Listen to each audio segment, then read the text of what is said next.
My grandma walked out into the open street with her eyes closed. A bus was seconds away from hitting her, and I screamed her name and sprinted towards her, but suddenly, the bus disappeared. I stood there frozen in shock. She laughed and held out her hands to show me her bug. "This is a lucky cricket. It protected me." I laughed. "Grandma, what are you talking about?" she whispered. "I know a lucky charm when I see one." My heart was pounding with adrenaline because I couldn't understand what was going on, and it felt like my grandma was pranking me. I held out my hands for her to give me the cricket. "Aight, let me test this out for myself." I walked into the corner store with no cash and grabbed a soda. Before I reached the counter, strangers started pressing cash into my hands, 20s and 50s, more than I could hold. A guy by the door spun his keys on his finger. "Been wanting to give my BMW to somebody who deserves it for free. Give back to the world, you know? You want it?" Grandma stayed by the door, not smiling now. "With great power comes great responsibility. Don't abuse it." But I was already spinning the BMW keys around my finger. I backed onto the sidewalk, telling her I was keeping it forever. I was gloating so hard I didn't feel the cricket slip out of my fist. I stepped off the curb and felt something pop under my heel. I lifted my shoe and the cricket was flat on the concrete. I laughed.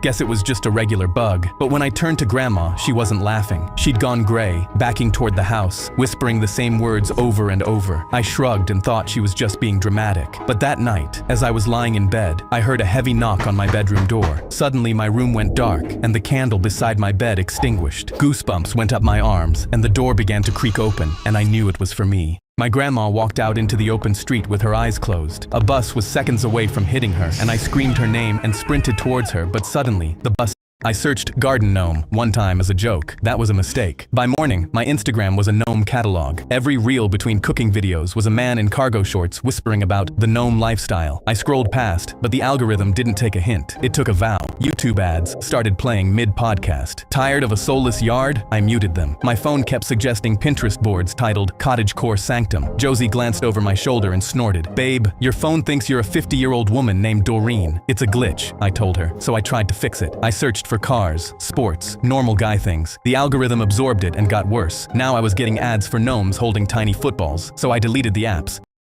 But Josie's phone started showing them. "Why am I seeing this?" she asked, holding up a video of a man kissing a gnome on the forehead. So I bought one, just one, a small ceramic gnome from the hardware store, thinking if I gave the algorithm what it wanted, it would calm down. I set it on the windowsill facing the yard. The next morning, it was facing the couch. "Did you move that?" Josie asked. "Glitch," I said. The Etsy emails came next. "Based on your interests, Josie found a package on the porch I didn't order. Then another, then 6. So I stopped opening them, but the company started calling. "Sir, your Gnome Society membership is overdue." I'd never signed up for a Gnome Society. I told Josie we were moving. She was on the couch when I came home with the boxes. The TV was on, but she wasn't watching it. She was watching the corner of the living room, where every gnome I'd been mailed sat in a neat little arc facing her. "I didn't put them there," she said. The TV cut to a commercial. A man in cargo shorts smiled at the camera. "Welcome to the gnome lifestyle," he said. Josie looked at me. I think we joined. The gnome on the windowsill had turned again. It was facing us now. I searched garden gnome one time as a joke. That was a mistake. By morning, my Instagram was a gnome catalog. Every reel... I'd been dating Ruby for 2 years when she dropped a bomb on me. "I am going to Miami with the girls for spring break. You're not invited." I could practically see the red flags, but I kept a straight face. "Girls only? Yeah, we need girl time." I gave her a smile and nodded. "Okay, have fun." She kissed my cheek, surprised I was not making it a whole thing. "Really? You're the best." The first day of spring break, she posted a bunch of photos of her on the beach on Instagram. That is when her mom Diana called. "Ben, honey, I need to show you something. Can you come over?" 20 minutes later, I was sitting at Diana's kitchen island. She slid her phone across the counter with shaking hands, and on the screen was Ruby's secret Instagram. The most recent photo was Ruby in a tiny red dress sitting on some guy's lap at a rooftop club, his hands on her waist. The next one was them kissing on the beach at sunset with the caption, "What happens in Miami stays in Miami." Diana sat down across from me. "I am so sorry." I sat with it for a second. Then I thought about how this woman had been more family to me than Ruby ever was. "Diana, want to do something absolutely crazy?" She raised an eyebrow. "How crazy?" I shrugged. "Ever been to Amsterdam?" Her jaw dropped and she started laughing. Then she stopped. She stood up and walked to her laptop. "Let me check flights." 3 hours later, we were sitting in first-class seats on a plane to Amsterdam. Diana took a selfie of us with her champagne raised. "Should I post this?" I shook my head. "Not yet. Let's wait until we have more photos. Maximum impact." We were sitting at a canal-side cafe in Amsterdam when I posted everything on Instagram. Sunsets, tulip fields, 2 of us on a canal boat, all with the caption, "Best spring break ever." Ruby's messages started immediately. "What the heck, Ben? Is that my mother? Where are you?" On her 20th 10th call, I picked up. Ben, what are you doing with my mother? Having an amazing time. How is Miami? How is your guy friend? Silence. Ben, I can explain. I laughed. Don't bother. We're done. Enjoy Miami. I hung up, put my phone on silent, and picked up my coffee. Diana raised her glass. To karma. I clinked mine against hers. To karma. Then I kissed her. I'd been dating Ruby for 2 years when she dropped a bomb on me. I am going to Miami with the girls for spring break. You're not invited. I could practically see the red flags, but I kept a straight face. Girls only? Yeah, we need girl time. I gave her a smile and nodded. Okay, have fun. She kissed my cheek, surprised I was not making it a whole thing. Really? You're the best. The first day of spring break, she posted a bunch of photos of her on the beach on Instagram. That is when her mom Diana called. Ben, honey, I need to show you something. Can you come over? 20 minutes later, I was sitting at Diana's kitchen island. She slid her phone across the counter with shaking hands, and on the screen was Ruby's secret Instagram. The most recent photo was Ruby in a tiny red dress sitting on some guy's lap at a rooftop club, his hands on her waist. The next one was them kissing on the beach at sunset with the caption, "What happens in Miami?"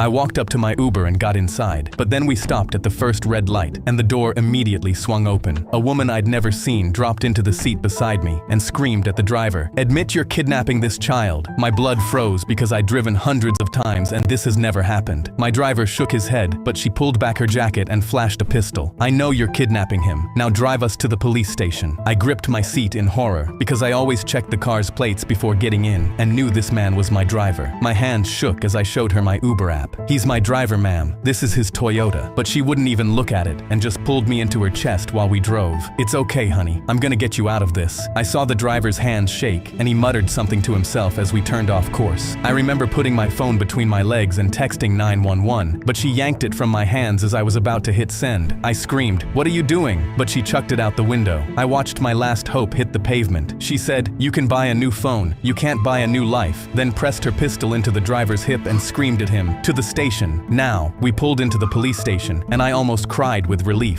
A cop saw the woman's gun and instantly drew his own firearm at her. He wrenched my door open and I fell out, talking faster than I ever had. "She's insane. She thinks my Uber driver is kidnapping me." The driver immediately got out with his hands up. "Officer, this woman is crazy." The cop told him, "Open your trip, now." The driver swiped his phone and held it out, and I saw the ride right there with my name on it. But then the cop looked closer. He zoomed in on his screen. "Wait, that driver doesn't look like you." My eyes went wide in shock, and when I looked closer, I realized the driver's nose didn't match his picture. The cop instantly tackled him into the pavement, and that's when we heard it. A faint grunt coming from the trunk. Another cop popped the trunk, and my knees buckled because a man was tied up inside. Out cold, but breathing. His nose matched perfectly to the picture on the app. I realized this was the real driver. The woman fell to her knees, crying, pointing at him. I knew I recognized him. This man kidnapped my son 2 years ago, pretending to be his Uber. I hugged her, and as I watched him getting cuffed, I realized I was one red light from being like her son.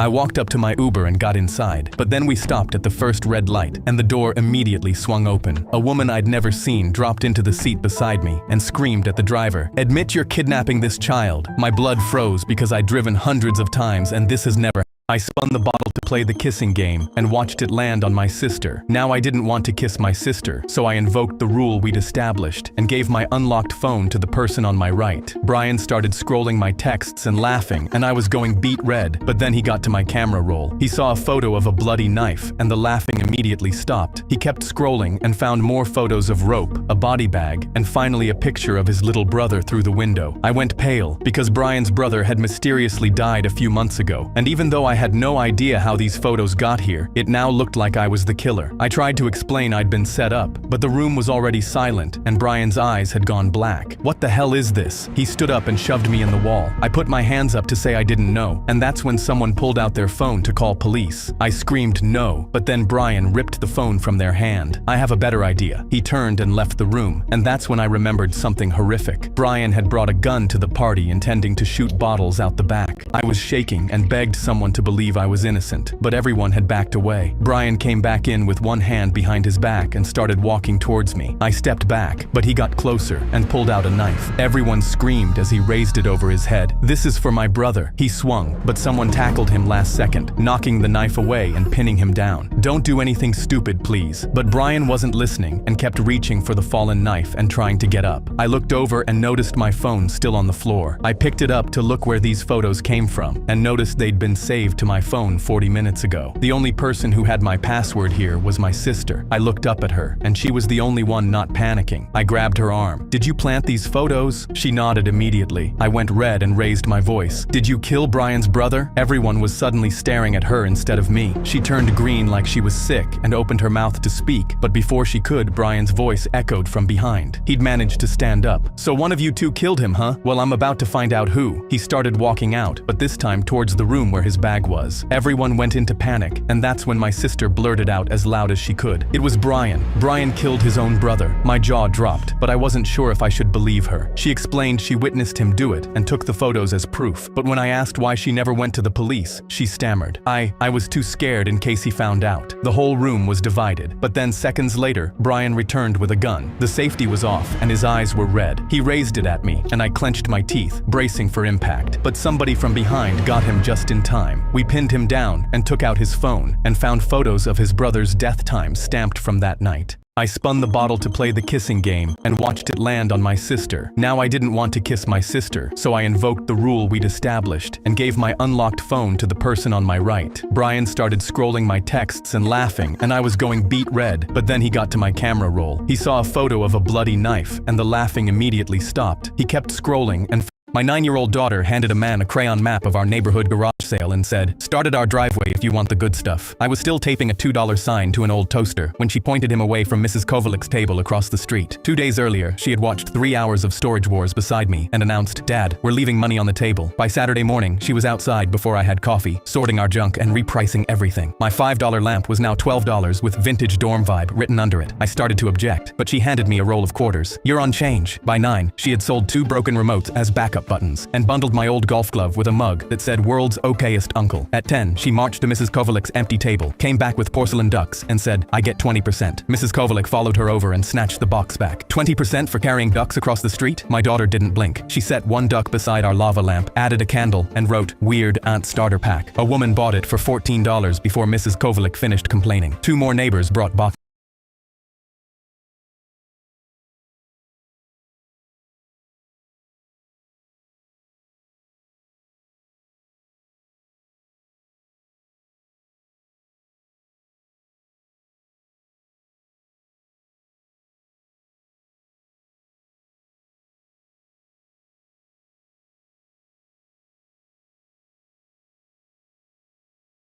My daughter gave Mr. Pruitt a receipt, sent me to crowd management, which meant standing by the curb smiling, and sold the lava lamp by calling it main character lighting. When a woman offered $3 for a desk chair marked 10, my daughter added a throw pillow and